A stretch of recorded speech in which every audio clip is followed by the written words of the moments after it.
O deputado Dr. Frederico, da tribuna da Câmara, alertou sobre os movimentos do governo Lula e de seus associados nos outros poderes. Ele disse: infelizmente, os problemas e dificuldades do Brasil com esse desgoverno só aumentam. Apoiados pelos togados do STF, tentam usurpar propriedades privadas através do marco temporal. Atuam para legalizar drogas psicoativas com efeitos catastróficos a quem as consome e a toda a sociedade, além de derrubarem uma portaria do Conselho Federal de Medicina. Isso é só a ponta do iceberg. O deputado indicou que, por piores que sejam, muitas dessas medidas são cortinas de fumaça. Precisamos ainda defender constantemente a liberdade de expressão, lutar contra a corrupção que tem dado claros indícios de aumentar, lutar contra os graves problemas econômicos, discordando da deputada Jandira Fegali que o presidente Lula vem sendo o Viagra do dólar. Ele abre a boca, o dólar sobe. Hoje o dólar está caindo porque ele está quieto. Se ele abrir a boca, vai subir de novo.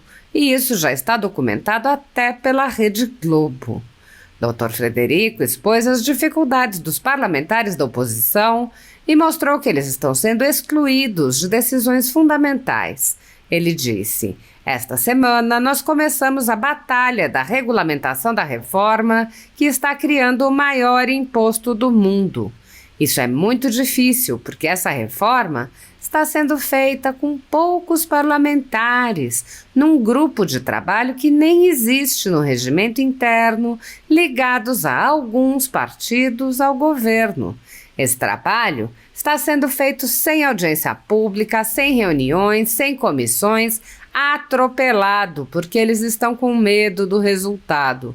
E o maior imposto do planeta certamente cairá sobre os ombros dos mais pobres, encarecendo alimentos, aluguéis, energia, comunicação, transporte e dificultando a vida ainda mais de quem ganha um salário mínimo ou R$600 de Bolsa Família. Ele prosseguiu: o presidente Lula, sabendo da covardia que se abaterá sobre as costas dos mais pobres, faz discurso hipócrita contra banqueiros, mas entregou os maiores lucros da história do Brasil, de R$144 bilhões a esses bancos. O presidente Lula diz apoiar o pobre, mas todo mês coloca um imposto novo nas costas. Diz não trabalhar pelos ricos, mas faz tudo para aumentar o dólar, aumentando o lucro das empresas exportadoras. O deputado alertou: já sabemos que o texto final da regulamentação do maior imposto do mundo será liberado na calada da noite, e na mesma noite será tratorado. Dr. Frederico lamentou: se essa reforma fosse boa para o Brasil, não precisaria ser constituída sob as sombras. A ditadura da toga segue firme. O Brasil tem hoje presos políticos, tribunais de exceção e jornais, parlamentares e influenciadores censurados. Em um inquérito administrativo no Tribunal Superior Eleitoral, o ministro Luiz Felipe Salomão, ex-corregedor do TSE, mandou confiscar a renda de sites e canais conservadores, como a Folha Política, com o aplauso e o respaldo dos ministros Luiz Roberto Barroso, Alexandre de Moraes e Edson Fachin. Todos os rendimentos de mais de 20 meses de trabalho do jornal estão sendo retidos sem justificativa jurídica. Anteriormente, a Folha Política teve sua sede invadida e todos os seus equipamentos apreendidos a mando do ministro Alexandre de Moraes. Mesmo assim, a equipe continuou trabalhando como sempre, de domingo a domingo, dia ou noite, para trazer informação sobre os três poderes e romper a espiral do silêncio imposta pela velha imprensa, levando informação de qualidade para todos os cidadãos e defendendo os valores, as pessoas e os fatos excluídos pelo mainstream, como o conservadorismo e as propostas de cidadãos e políticos de direita. Se você apoia o trabalho da Folha Política e pode ajudar a manter sua estrutura, cumprir seus compromissos financeiros e pagar seus colaboradores, doe qualquer valor à empresa Raposo Fernandes por meio do Pix, cujo QR Code está visível na tela, ou por meio do código ajude@folhapolitica.org. Caso não utilize Pix, há a opção de transferência bancária para a conta da empresa Raposo Fernandes, disponível na descrição deste vídeo e no comentário fixado no topo. Há mais de 10 anos, a Folha Política vem mostrando fatos da política brasileira, cobrindo eventos dos 3 poderes e dando voz a pessoas que o cartel midiático do país não quer mostrar. Pix ajude@folhapolitica.org.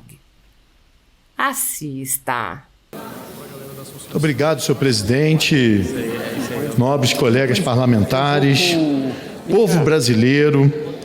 Estamos na segunda metade do ano. Infelizmente, os problemas e dificuldades do Brasil com esse desgoverno só aumentam.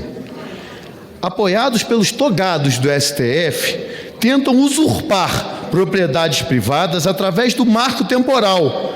Atuam para legalizar drogas psicoativas com efeitos catastróficos a quem as consomem e a toda a sociedade. Além de derrubarem uma portaria do Conselho Federal de Medicina, isso é só a ponta do iceberg. Muitas dessas medidas são cortinas de fumaça. Ainda precisamos defender constantemente a liberdade de expressão, precisamos lutar contra a corrupção, que vem dando claros indícios de estar aumentando, precisamos lutar contra os problemas econômicos graves, onde, discordando da deputada Jandira, realmente o presidente Lula vem sendo o Viagra do dólar. Ele abre a boca, o dólar sobe. Hoje o dólar está caindo porque ele está quieto. Se ele abrir a boca, vai subir de novo. Isso já está documentado até pela Rede Globo. Mas, senhor presidente, tudo isso deixa a gente numa situação difícil, porque nós somos 120, 150 deputados de oposição que têm a coragem de enfrentar esse desgoverno, mesmo todas as retaliações, todas as dificuldades. Só que é difícil de lutar em tantas pautas, mas nós não podemos fraquejar, não podemos desanimar e de jeito nenhum desistir. Por isso que eu estou aqui nessa tribuna, senhor presidente, e a gente essa semana começou a batalha da regulamentação da reforma que está criando o maior imposto do mundo. Isso é muito difícil, porque essa reforma ela está sendo feita com poucos parlamentares, num grupo de trabalho que nem existe no regimento, ligados a alguns partidos, ligados ao governo, e isso está sendo um trabalho sem audiência pública, sem reuniões, sem comissões, atropelado, porque eles estão com medo do resultado. E o maior imposto do planeta, senhor presidente, que de antemão, se o senhor puder me dar um pouquinho mais de tempo, fico muito grato, certamente cairá sob o ombro dos mais pobres, encarecendo alimentos, aluguéis, energia, comunicação, transporte e dificultando a vida ainda mais de quem ganha um salário mínimo ou R$600 de Bolsa Família. O presidente Lula, sabendo da covardia que se abaterá sobre as costas dos mais pobres, faz discurso hipócrita contra banqueiros, mas entregou os maiores lucros da história do Brasil, de 144 bilhões para esses bancos. O presidente Lula diz apoiar o pobre, mas todo mês coloca um imposto novo nas costas. Diz não trabalhar pelos ricos, mas faz tudo para aumentar o dólar, aumentando o lucro das empresas exportadoras. Já sabemos que o texto final da regulamentação do maior imposto do mundo será liberado na calada da noite, senhor presidente. Só 30 segundos para concluir. E na mesma noite será tratorado para tentar uma aprovação instantânea, sem que a grande maioria dos deputados e deputadas saibam pelo menos o que estão votando, porque vai chegar na última hora o texto, ninguém sabe o que vai estar votando e vai votar aqui com as pressões políticas. Tenho certeza, senhor presidente, agradeço o tempo de Vossa Excelência, que se essa reforma fosse boa para o Brasil, não precisaria ser construída sobre as sombras e rodeada de mistérios.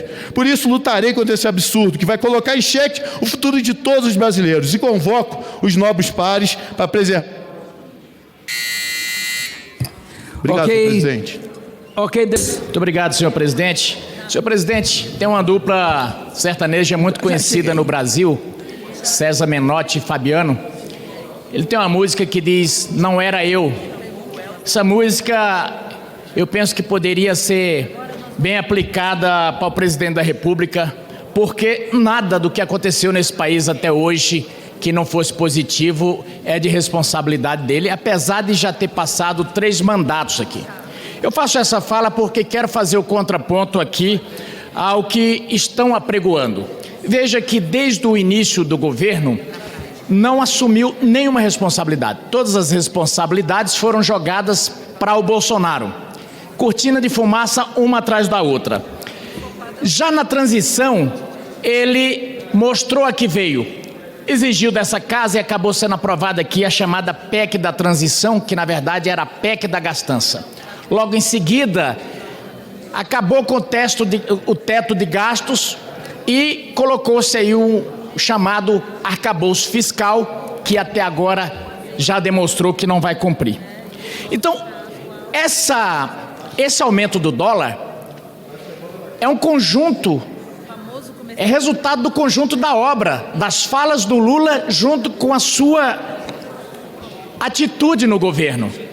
Senhor presidente, eu tenho visto falas deles aqui tentando dourar a pílula, tentando defender, mas a defesa do Lula é impossível, é que nem bola de Rogério Ceni quando ele batia falta, é no ângulo, não tem defesa. Veja só, ele ataca o presidente do Banco Central dizendo que os juros estão muito altos e que por isso o governo dele está ruim. É o contrário, é o fato do governo dele estar ruim, da economia estar sendo mal conduzida, é que os juros são altos. Veja só, se isso fosse verdade, o que o Lula está dizendo, durante os governos dele, o juro teria sido baixo. Sabe qual foi a média da taxa Selic nos governos Lula passado? Foi 15,26, com picos de até 25. No governo Dilma, 11,1, portanto, todos acima do que está a taxa Selic agora. Então, essa justificativa não cola. Querem jogar, na verdade, a responsabilidade para cima do Banco Central, mas dentro dessa retórica que eu falei aqui, da música do César Menotti e Fabiano. E, senhor presidente, dizerem que o Lula combate o rentismo, que combate os ricos, conversa fiada, né? Onde que foi inventado as histórias das campeãs de investimentos públicos em cima de empresas como JBS, Odebrecht e tudo mais? Foi no governo Lula. Então, não dá. Essa retórica não cabe, fica aqui o contraponto. Muito obrigado.